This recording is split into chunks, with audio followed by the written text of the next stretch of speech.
Far beyond the edge of known space, a listening station drifted silently around a dying star, its scanners sweeping the dark like a lighthouse that never slept.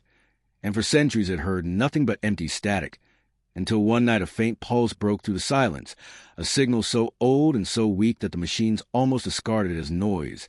Yet when the operator on duty, a young alien named Reiner, checked the data again, his hands trembled as he realized the code was not random. It was human. The galaxy had long believed humanity was extinct, wiped away during the Great Collapse 200 years earlier, and all records said Earth was nothing more than a burnt world circling a quiet sun. But this signal carried a voice, distorted by time, repeating a phrase again and again: "We endure, we endure, we endure." Reiner felt his chest tighten, for the words did not sound like a desperate plea but like a promise, and when he transmitted the discovery to the Central Archive, his superior scoffed, calling an echo from history, nothing more than debris from old satellites. Yet something deep inside him urged otherwise, because the tone of that voice still carried warmth, still carried will, and most of all, still carried hope. He spent the next hours digging deeper, amplifying fragments of the transmission, until he uncovered coordinates hidden in the static, coordinates pointing to an uncharted region of space shrouded by nebulous storms where no sane traveler ventured. He hesitated. Was it a trap, or was it a forgotten beacon waiting for someone to listen? The suspense gnawed at him. For the humans had truly survived, then every belief the galaxy held about strength, resilience, and survival would be shaken to its core.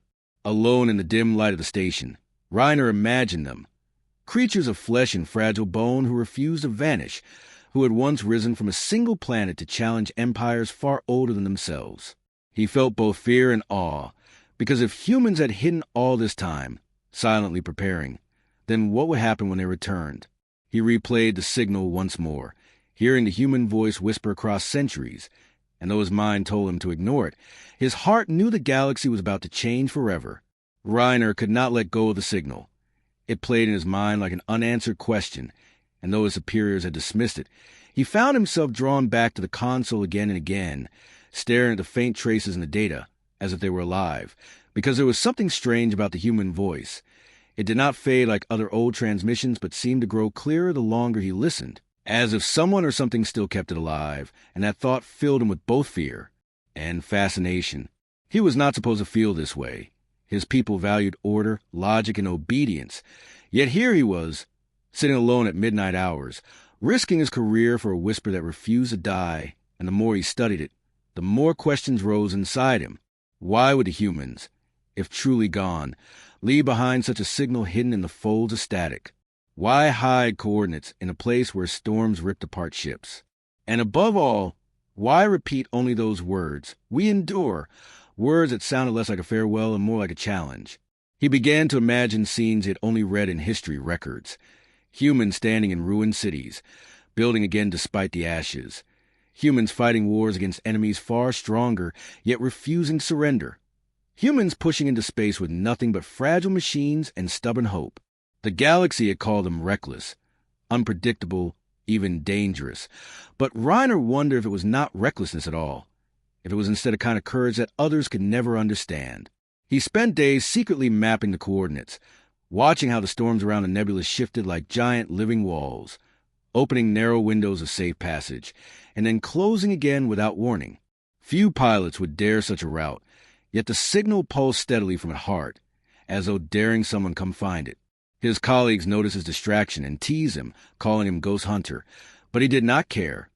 In his chest grew a fire of curiosity, the kind that gnaws at sleep and steals peace, because something inside whispered that the humans were not gone, not truly, and that their story was not finished. At times he tried to push the thought away, telling himself it was only an echo, but then he would hear the voice again, steady and calm, as if speaking directly to him across the gulf of centuries, and each time it left him with the same shiver. What if the humans had planned this? What if they had chosen to vanish, leaving behind a trail only the most persistent would follow? That night he sat in the dark of the control chamber, lights from the star flickering weakly across the glass, and he imagined what it would be like to stand face to face with one of them, to look into the eyes of a creature who had been broken 1,000 times yet never stayed broken. The thought both thrilled and unsettled him, for such beings could either save the galaxy or shatter it. As the days passed, Reiner's curiosity grew unbearable. He began compiling a hidden report, detailing the coordinates, the changes in the signal, and his suspicions that it was not a relic at all but a living beacon. He told no one, not even his closest friends, because he feared the council would erase the data and brand him foolish. But deep in his heart, he knew this discovery was larger than rules, larger than careers, larger even than his own fear. Every time he closed his eyes, he saw a shadowed world waiting behind the storm, a world where forgotten children of Earth still watched, still planned, still endured. And as he played the signal one last time, listening to that stubborn voice echo into the silence of the dying star, Reiner realized his life had already changed.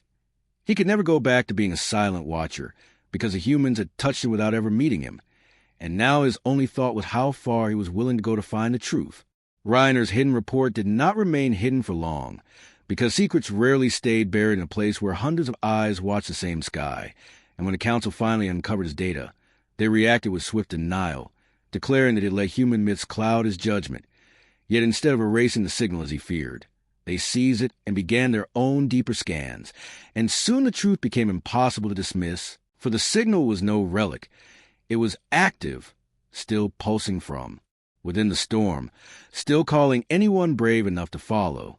What had begun as one alien's curiosity now became the center of a great debate, with half the counselors demanding the search be abandoned, and the other half whispering that if humans had survived, they could either be a threat or salvation. Reiner was silenced, stripped of his authority. Yet he was forced to sit as others argued over the discovery he had made, and what unsettled him most was not the words of the counselors, but the sudden presence of fear in their voices, because it was rare for leaders of empires to sound afraid. Weeks later, a fleet was dispatched, not to greet, not to help, but to investigate and control whatever waited inside the storm. And when their ships entered the nebula, the galaxy held its breath. No fleet had ever dared fly so deep into those violent currents, yet the signal guided them through narrow gaps, as if someone inside knew the way. Reiner watched through broadcasts, heart racing, as the ships vanished one by one into the shifting fog, until only static filled the airwaves. Hours passed with silence. Then suddenly the signal grew louder, brighter, sharper than before, and with it came something new. A second voice, one that was unmistakably human, speaking words not peace but a warning, telling the galaxy to turn back, telling them that humanity had endured in the shadows and would no longer be dismissed. Panic swept across the council chambers, for this was not a ghost, not a memory, but living defiance, and the clash of worlds had begun before anyone fired a single shot. The council labeled the humans dangerous and unpredictable, a people who had hidden for centuries, growing stronger while others grew complacent, and now leaders whispered of war. Yet in the midst of this fear, Reiner could not share their hatred, for when he replayed the human voice, he did not hear rage but resolve, as though they had no wish to conquer but only to be remembered and respected. Still, the galaxy had never understood humanity, had never known how to face a species that turned weakness into strength, and soon fleets were armed, propaganda spread, and lines were drawn. The humans had not yet stepped beyond their storm, but their very existence shook the balance of empires. Reiner felt torn between loyalty to his people and the quiet admiration he carried for those voices that spoke so bravely across the void. As he lay awake, the suspense grew unbearable, for he knew the moment would come when the storm would open again, and when it did, the humans would step out, not as myths or memories, but as survivors, and the galaxy would finally learn what it meant when they said, "We endure." The council chambers were filled with silence that weighed heavier than any spoken word, for the voices of the humans had broken through the storm, not as fading echoes, but as living proof of their survival, and now every empire in the galaxy trembled with the same question: what would the humans do next? Reiner sat at the edge of the great hall, no longer allowed to speak, reduced to an observer decision shaped by fear and pride, but inside him burned a storm of his own, because he had heard something in the human words that the council refused to see. He had heard not a threat, but promise of survival, a voice that spoke of dignity and endurance rather than conquest. Yet the counselors twisted the message into danger, painting the humans as hidden predators who had waited for centuries to strike, and so fleets were readied, armies gathered, and alliances reshaped, all in the shadow of a single voice carried across time. The first test of loyalty came quietly, when Reiner's commander pulled him aside and demanded his help in decoding the hidden layers of the human signal. Not to understand it, but to find weaknesses that could be used against them. Reiner hesitated, his heart torn between the duty he had sworn to his people and the respect he felt for the humans who had endured in silence for so long. And though he nodded outwardly, agreeing to assist, inside he knew each calculation, each translation, would bring the Council closer to destroying what they feared. Days turned into weeks as the fleet circled the nebula like predators waiting for prey to emerge, and during that time the human signal never ceased, repeating not only the words we endure but also weaving fragments of stories. Tales of rebuilding cities from ruins, of families who carried traditions even when their homes were gone, of children who grew strong under broken skies. Reiner listened in secret, recording the fragments, and the more he heard, the more he realized these messages were not warnings to others but lessons to themselves, reminders that they could not be broken no matter how long they were forgotten. He found himself whispering the words late at night, feeling them settle into his own spirit like a spark of fire, and soon he knew that he could not betray them, no matter what his people demanded. The second test came when the Council ordered a covert mission. Small strike teams sent into the storm to capture or destroy the source of the signal before it grew louder, before humanity could step fully into the light.